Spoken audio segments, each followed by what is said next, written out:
હવે જુઓ ગુજરાતમાં વરસાદના ટોપ 9 ન્યૂઝ। મેઘરાજાએ રાજ્યમાં તોફાની બેટિંગ કરી છે। રાજ્યના 66 તાલુકામાં નોંધપાત્ર વરસાદ, 15 તાલુકામાં 1 ઇંચથી વધુ વરસાદ।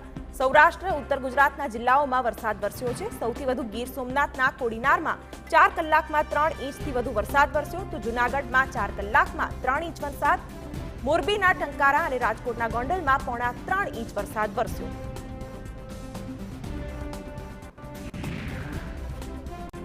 વડોદરાના ડભોઈ તાલુકામાં ધમાકેદાર વરસાદ વરસ્યો। મહુડી, ભાગોળ, સુંદરકુવા સ્ટેશન રોડ વિસ્તારમાં વરસાદ વરસ્યો, તો કાજીવાડ, આશિયાના બિલ્ડિંગ, નવીન નગરીમાં વરસાદ વરસ્યો। તો આ તરફ નાગદોલ, વઢવાણ, મંડાળા, કાયાવરણમાં પણ વરસાદી માહોલ। ઉત્તર ગુજરાતના પણ કેટલાક વિસ્તારોમાં મેઘરાજાએ ધમાકેદાર એન્ટ્રી કરી। બનાસકાંઠા જિલ્લાના વિસ્તારોમાં મેઘસવારી આવી પહોંચી। અંબાજીમાં અનરાધાર વરસાદને પગલે અનેક સ્થળોએ પાણી ભરાયા। અંબાજીમાં અનરાધાર વરસાદને પગલે અનેક સ્થળોએ પાણી ભરાયા હતા। દિવસભર ભારે ઉકળાટ બાદ ભારે વરસાદ વરસતા અંબાજીના માર્ગો પર નદીની જેમ પાણી વહેતા થયા। દુકાનોમાં પાણી ભરાતા માલ સામાન પાણીમાં પલળ્યા। અનરાધાર વરસાદના કારણે માર્ગ બેટમાં ફેરવાયો છે અને હાઈવે માર્ગ પર ઘૂંટણસમા પાણી ભરાયા।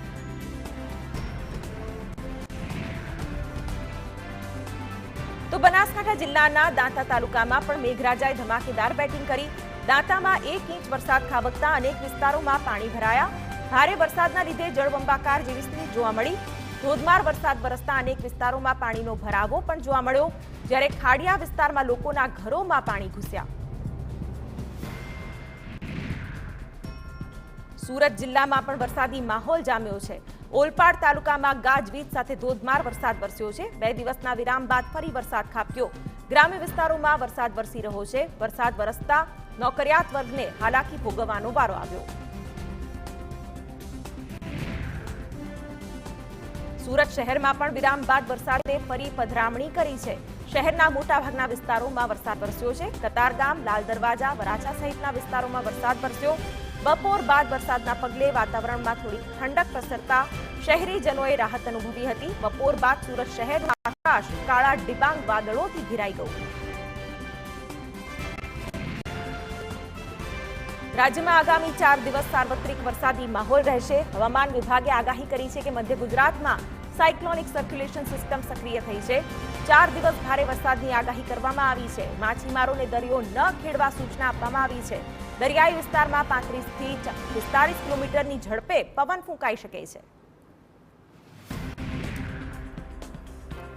તો હવામાન નિષ્ણાંત અંબાલાલ પટેલની આગાહી, જૂનના છેલ્લા 4 દિવસ મેઘરાજા ધમાકેદાર બેટિંગ કરી શકે છે। સૌરાષ્ટ્ર અને દક્ષિણ ગુજરાતમાં ભારેથી અતિભારે વરસાદ પડી શકે છે। આહવા, ડાંગ અને વલસાડમાં ભારે વરસાદની શક્યતા। દક્ષિણ અને પશ્ચિમ સૌરાષ્ટ્રમાં વાવણી લાયક વરસાદની આગાહી।